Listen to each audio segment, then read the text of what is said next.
Scandinavian Jesus. Do you hear yourself right now? Point is, what I'm saying is that to this day, in his mid-50s, Kip Winger has to quantum leap into his headspace where he has to keep singing a song about professing his lust to a 17-year-old girl to a room full of geriatric Gen Xers. Oh, God. Or there'll be fucking riots. And not only is it acceptable, but it's expected. No deep cuts, no new shit, the hits. And this is what I call the Winger Paradox. The Winger Paradox. That is correct. So you see, when you stated earlier that DJ Tanner from Full House was the reason for your sexual awakening. In later seasons, man. Woo. Yes. Okay, like when she too was blossoming. You know, the puffy hair, the ill-fitted sweaters, heavy eyeliner. Oh, of course. But let me ask you something. Oh, God. Do you find her attractive today? DJ Tanner or 47-year-old Candace Cameron? Because in my defense, they don't let bridge trolls on Hallmark Christmas movies, right? Christmas crackers? No. She's like a Cabernet Sauvignon. Plus, I really do respect the sanctity of her marriage with hockey legend Valerie Bure. Even though I think he's a big old puss of a right-winger. Of the highest order. But let me ask you this, without being crass. Give me a second. Okay. Knowing now that you grew to like onions on your pizza in latter years, if you were to say quantum leap back to your younger self in the 90s, would you like order onions on your pizza with latter season DJ Tanner? Oh, okay, but I'm still a mature adult in my head with mature adult sensibilities and growth? That could be contested, but yes. And she's like 17 here. The important part is, with 47-year-old Candace Cameron quantum leaping too? Now why in the fuck would 47-year-old Candace Cameron want anything to do with you? Good God, man. Hallmark. Valerie Bure. Okay. I'm retarded? She's still 17, and I'm in my 17-year-old body, but with 47-year-old mind. God, no. No, out of the question. Ethically wrong. Bullshit. Bullshit. I wouldn't. Listen to your voice. I wouldn't. Oh, so high and mighty. So self-righteous. Oh boy. Yet so flaccid. A defense built of straw. So disappointing. Well, I'm happy to disappoint, because I'm not a stone-cold pervert. There are lines. I've noticed that you haven't updated your Yasmin Bleed shrine to a more age-appropriate representation of her today. Okay, completely different situation. But I'm sure you just didn't have the time. All right, this is stupid. I'm done. Well, there sure are a lot of contradictory qualities to these cases, huh? What's your point? Therefore, Kip Winger is neither sleazy nor lecherous when he sings 17 today. Walk a mile in his shoes. And quite frankly, I find it ageist and a little bit feminist. Just another man at odds with his sexy, hairy-chested self. But thankfully, certain standards, because of his celebrity and age being a state of mind, cannot apply. Same with the Beatles kissing Billy Idol. Oh, and me? No, not you. I mean, I personally don't give a shit. I mean, we're in hell for a reason. But I wouldn't recommend you go out and write a love ballad for like Tootie or DJ Tanner today. It'd be off-putting. Age, income, fame, all that jazz. The Winger Paradox.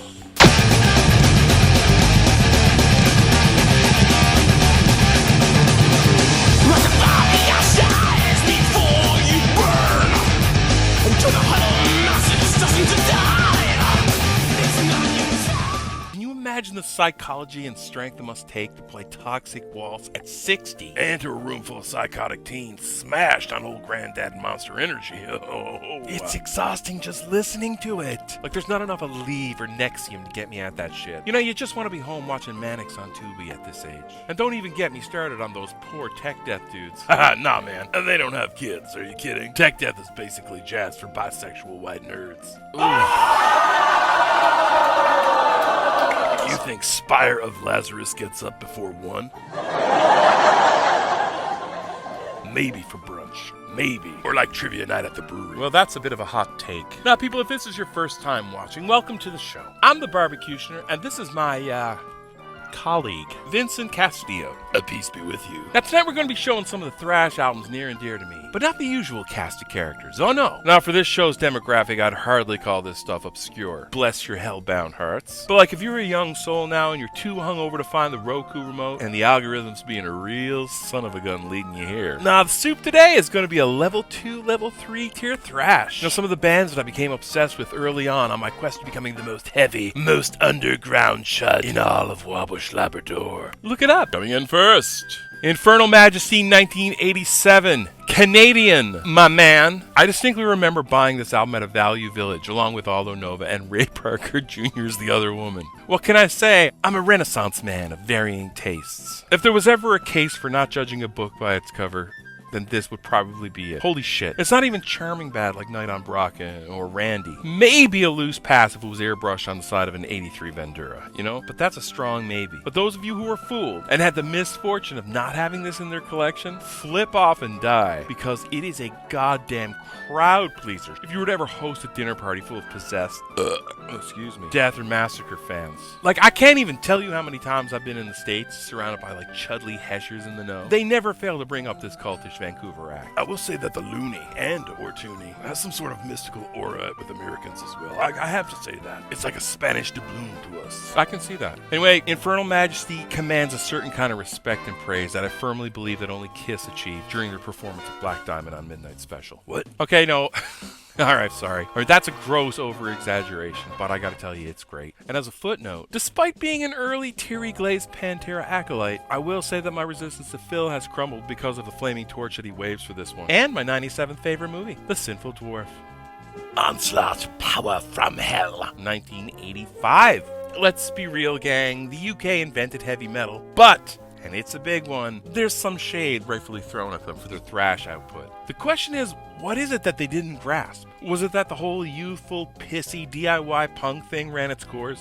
Been there, done that. Maybe it was new album. Did you feel betrayed when the cream of the crop, like your maidens and your leopards, effed off to make their fortunes in the States, Leaving you in the burned ruins of, say, Jaguar this time, or Hologram. I believe they got their heart broken. Or maybe you were of the mind that there was enough young boys in the world singing songs about toxic waste. And the Punisher?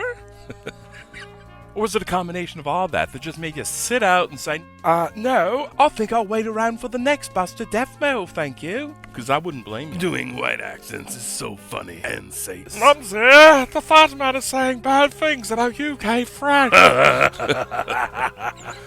Charles, all I wanted to do was go to Epstein's Island for my birthday party. Very dark times. Oh, man. Let's get back to Onslaught. But seriously, Virus and Zentrix, they weren't my cup of tea at the time. I see what you did there. Not bad, right? I use it when I'm being snotty with all my British bands. Of course, there's great UK thrash bands, and this happens to be one of them. Onslaught Power from Hell, not always as appreciated as the second album, The Forest, but for me, it's forever going to be my favorite. Maybe it's a savory cover art. I love this, and while I was never like the most angriest kid on the block, there were some cranky hormonal outbursts. Just in the room, biting my pillow, scribbling pentagrams and dicks on my geography book. Just getting creatively exercised, thanks to this little crude, rude, ultra-fast, punkish, occulty little gem. It's really like Venom, Celtic Frost, and I gotta say Exodus. If Exodus inspired themselves as much as they did everybody else, and I would be able to, at the very least, name a song off Impact is Imminent. Yeah, kind of the anvil of thrash, I agree. Like if there was a gun to all my children's head on Christmas morning, I still couldn't name a tune. Objection overruled. Lunatic Parade. Exactly. But here's the thing. I'm not just gonna pick on the Brits here. You Canadians too, man. Thrash is American. You gotta deal with that. When the rest of the world does it, it's just, I don't know, McDonald's in Italy or Singapore. The menu isn't bad, but not to get too Travolta here. But it's the little differences. Like, I'll give you some thrash up there. Razor, Sacrifice, DBC, Voivod. They did it right, but it still seems a little foreign. There's poutine on the menu. You dig? Oh, and we'll be forever grateful. To the tits with admiration. Fuck's sakes. Oh, I detect a sour brewing in that tone. But imagine this. Point Break being a Canadian production, for example. We have no problems with Canada. It's funny. But imagine that film with a Canuck spin. Yes, okay, yes. Fuck you, I get it. Wearing our Prime Minister's mask instead of the President's. Mulrooney, Chrétien, John McDonnell, Laurier. Yeah, I know, hilarious. I don't know what those are, but your money is hysterical, too. And holding up a bank with a non-restricted deer rifle?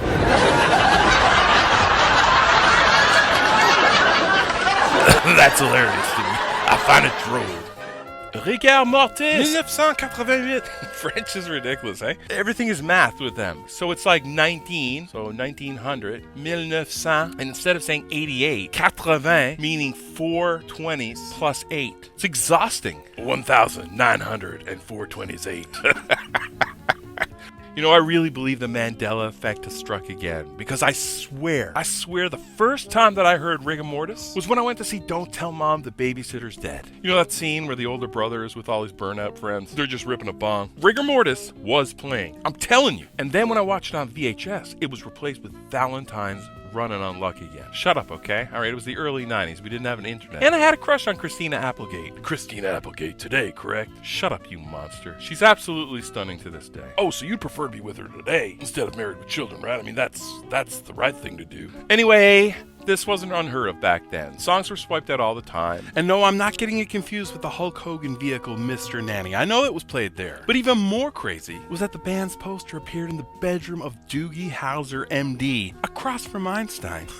Wild. Yeah, well, that makes perfect sense to me because he was a kid doctor, Rigor Mortis, you know what I mean? And also the name Rigor Mortis, man, it's just perfect for some, like, Hollywood producer, right? It's just crazy enough, but it's not vulgar or too graphic. And, like, the ones that would be offended by it are too stupid to even know what that means. You know what? Okay, yeah, I get it. They were from Dallas, Texas, right? Yeah, by no means is this a household name, but they did earn themselves a cult following, on a lesser scale than, say, Guar or Carnivore or Coven. But all these bands are to thrash metal what the Toxic Avenger and like Frankenhooker are to cinema. The smart kid pretending to be stupid. And this band, while being kind of twisted and dark, is pretty tongue-in-cheek. And one of its secret weapons, of course, was Mike Scotia. Rest in peace. Absolutely. But he's a guy I like to call the Dirtbags Yngwie Malmsteen. And I mean that with the highest of praise. Like nobody I wanted to hang out with sang the praises of Tony McAlpine or Vinnie Moore, right? Don't get me wrong. I respect their work. And I like it. It's just the guys that were really into that were like using the telescopes in their room for the right reasons. And they respected the privacy of their sisters' diaries and just turn off. Good God, man, these people exist. It's stomach churning. Scotia had that same virtuosic skill, but he did it kind of tasteful and sparingly. I think that upped the value and classed up the joint, you know, and all that raw and viciously fast tunes. And made you take notice. It's like, wow, I really underestimated these guys. But at the same time, 88 was too late. I mean, death metal was looming, and Scotia went on to Ministry. And for those of you who don't know, bassist Casey Orr also played Beefcake the Mighty in Guar. So you can see Twisted Genius has a way of bringing the right people together. As you can see. Sounds like Splinter. Do the next one in Splinter's voice. And by Splinter, I mean Japanese. Hobbs, Angel of Death, 1987. I'm losing confidence. We're peering over the cliff now. Eat chicken shit. You know what's funny about this one? Pre-internet days, I thought this was some sort of extreme Latin American offering. It's like, I pictured it being recorded on a 4-track in the back of a bike shop in Honduras. But I was wrong. And thinking about that now, that actually sounds pretty awesome. But I first came in contact with Hobbs. Listen to you sound like such an asshole. You sound like those guys that were on Carson after they worked with Scorsese. So I says to Marty, I says, it'd be easier if it was Jacqueline Bisset. Your first contact with Hobbs. Size of the balls. I didn't mean it to come out like that. Anyway, I first became aware of this group. I think it might have been in either Hard Rock or Special Forces magazine. Either way, Hobbs Angel of Death were an Australian thrash band formed by Peter Hobbs. Of course, your old buddy. Dickhead. They were one of those early Australian thrash bands. Mid-mix. They kind of ran in circles with Mortal Sin. The Angel of Death part and the 87 release, right off the bat, you know, should be a hint as to how this is going to sound. Total Slayer worship, but bludgeoning 80s Slayer. You know, dark angelish, almost even possessed. And while it's not the fastest thrash album, the aggression and the kind of spiteful performance on this really makes up for it. Wasn't his daughter Olivia Newton-John? Well, there are rumors. She did appear on 2 songs on the album. Here's one that I've always been insecure pronouncing. Sabbat? I think it's Sabbat. Dr. Antoine Sabbat. The doctor that invented Cindy Crawford's facial lotion. Can't be bot, it's at. I know for sure it's not pronounced Sabbat. Okay, screw it, I'm going with Sabbat, History of Time to Come. Sabbat. I don't know if I would have even heard this band if it wasn't for my love of wacky packages, tabletop RPGs, and the 6th house down from my grandmother's. See, there's this kind of weird and somewhat troubled young kid with like a Simpsons-like overbite named Jerry. And he rode his bike on the sidewalk in front of my grandparents' house. And he saw me organizing these cards in a shoebox on the front step. I remember my grandmother taking an instant dislike to this kid, going as far as saying he had a face of a weasel. But he invited me to his place to trade cards, and bored as hell, I accepted. Now, Jerry's house, I gotta say, is probably the most Spielbergian house I have ever seen in the flesh. You know, the kind of house that you see exaggerated and romanticized on the sets of shit like Stranger Things today, right? It's too much. But believe me, I want you to picture the house from Family Ties. But if Mallory and her boyfriend Nick were in charge. You do love a dated reference. Well, I'm old. Anyway, you got a TV left on all the time. There's a record player constantly spinning. The needle's never down. Burger King wrappers everywhere. Mad magazines, comics scattered. I mean, we're talking tabletop football, collapsed towers of ColecoVision. I'm not shitting you. You could really tell that, like, hip latchkey teenagers lived here. Not a parent to be seen. His eldest sister, she was Wiccan, and she smoked on the toilet with the door open. 0 fucks given. And the older brother, who had this kind of like Martin Starr vibe going on. He was a real conundrum in that he loved comics, metal, 2nd edition Dungeons & Dragons. But get this, he played baseball. He had trophies and had a girlfriend. That is odd. It was extremely odd. Now, like most younger brothers, Jerry took great pride in snooping in his brother's collection, showcasing his brother's brazenly out in the open gallery magazines and knife collection. I gotta say, I like this guy. It was madness. Like, he knew not to touch his brother's tape collection, as Chris was known to tape a single strand of his hair on his cassette drawer. So he'd know if his tapes had been pilfered. But 2 things stood out in his brother's room that I remember. He had a real genius one-sheet poster hung up, which I admired very much, and a stack of Palladium RPGs. And incidentally, this was the first time I read the words Teenage Mutant Ninja Turtles. But getting back to the matter of task. But see, Jerry was a consummate bullshitter. I'd learned that later on, but he did me a favor when he opened up a copy of White Dwarf's RPG magazine, and inside there was a flexi disc, which I'd never seen before, of a curious band named Sabbat. I lost confidence again. God damn, dude, I feel like I'm listening to a Stephen King audio cassette. Okay, according to Jerry, little bullshitter, this band caused 4 kids to commit suicide, and not before murdering their mothers. And I believed him. I literally believed him. How old were you? I don't know, I was probably 10, maybe going on 11, I don't know. Did they all kill their mothers? I don't know. No, I think only one of them did. Sweet baby Jesus. Anyway, so bad for me. They carried that kind of aura with them for years. So I refused to listen to them. They scared the shit out of me. But later on in my teens, and I think it was 94, I found it in a flea market in the Avalon Mall. And I picked it up. I had to. It gave me a sensible chuckle. So I'll be forever grateful for Jerry's P.T. Barnum, Robert Stack style of marketing for this gem. And please fuck off. I do know Dreamweaver is better. But I don't think it was responsible for killing anyone's mom. So that's my review for this mystically dark and malevolent album. Here we go, Morbid Saint, Spectrum of Death. Let me tell you, Sheboygan, Wisconsin's favorite sons. Now, I gotta confess that the co-founder of the Chromium Dioxide magazine, Dave Christensen, he introduced me to these next 2 bands. And to be honest, he had a powerful influence on my taste for extreme music. Dave did nickname me Soft Serve, and that was hardly a compliment by any means. And I think I earned that with like my love of Private Press, US Proto Power Metal, and AOR. Guilty as charged. I think the only thing that tied us together actually was our love for dirtbag cinema and Dominoes. I guess that's why we divorced. I still love you, Dave, even though you turned your back on this. Yo, poop! Anyway, through various connections he made with touring when he was with Rammer, Dave snagged an interview in our zine with the bassist of Morbid Saint. He was working at a pizza joint that he owned. I don't know the details. But I knew nothing of this band, and when I looked at the cover and the logo, which almost seemed too prog for its own good, I didn't get the calling. He looks like a hybrid of Eddie and Linda Evans. But from the very second Lock Up Your Children came on, whoo, man, was I ever embarrassed for not knowing them. This band has been labeled a lot of different things. Some sort of like Black and Death thrash hybrid, sure. But to me, this is simply thrash at its purest form. This one is like perfect for the most greasy-haired, tobacco-stained fans of Demolition Hammer and after-school fights that end up as tried as an adult manslaughter charges, alright? You're gonna love this. Ulissi Siren, Above the Ashes. I think Eric from High Defamation Television is another one that champions this one. Bonjour, Eric. Hard name to say in French. Eric. You sound like the fish in Pee-wee's aquarium. Today we're going to be talking about Ulissi Siren. And then you wonder why you don't have any serious metal subscribers. That's true. Treat everything like the Muppet Show. But I take not being serious very seriously. Anyway, let me ask you a deeply personal question. Shoot. Do you like a tune that starts with A, like a windy atmosphere, B, a classy punky countdown, or simply a okay, C, like a wow, like a Man-O-War Eric Adams howl. Is it E or D?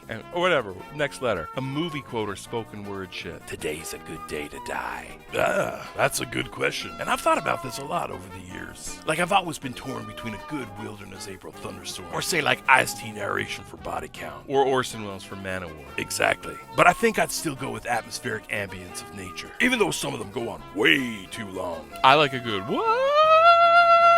Like a Neil Turbin sort of thing. Ulissi Siren, just from the opening seconds of this one, it was like hook and mouth for me. I might as well have been flopping on the dock of a San Franciscan bay, my dude. Like terrorist attack delivers the goods. This is what Exodus should have released as their follow-up to Bonded by Blood. I think this is what people were expecting. Now, I'm not qualified to talk about the dimensions of musical layers that this thing has. I can barely articulate why I like creamy cucumber salad dressing, but I do know what I like. And people, those of you in the know, you know me, I'm a bit of a dickhead when it comes to OG presses, but good luck finding this one. Your only hope in hell in the circles that I run in, maybe Dennis from Analog Archives. I don't know. But I got this beauty in 2008. Well, I don't even think there was an LP, just more of a demo cassette. And you know, I'm happy with it. Well, you can only piss with the cock you got, as Nana would say. Truer words never said. Well, anyway, that's it. That's all. I hope you had a little time for yourself. And we're going to be back soon with more sleaze, more thrash, death, yes, AOR, and whatever I mother flippin' want to do. So until then, I got to go update my Yasmin Bleeth shrine